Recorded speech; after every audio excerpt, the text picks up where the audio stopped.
Apat lang na isa. Hi mga my loves. Namasura na naman kami. Duha. Ayan. Ilipat ang isa kaligid. Wala lang siyang gulong. Ganit, Allah. Ay, may gulong my loves. Yung sa loob. Wala lang siya, takip. Itong duha my loves, maganda sana yun my loves. Ibutang siya diri sa walang... ilipat. Ilipat nga siya diri, tanggalin. Kaso, saan natin ito ipasasakay? Saan natin yun ipasakay? Ayan.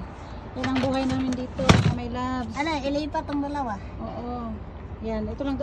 Timing sana sa ating dalawa. Saan natin yun isakay, my loves? Ayan. Aga na kita. Bakit mo rin binali? Bakit mo binali, my loves? Pasok mo natin. Diha. Para maligid.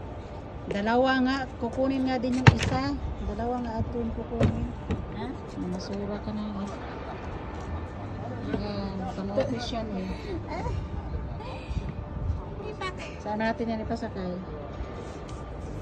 Guys, ang mga walang hiya guys sa Saudi. Akala nyo paano kami dito? Akala nyo pa social kami dito? O yan. O yan.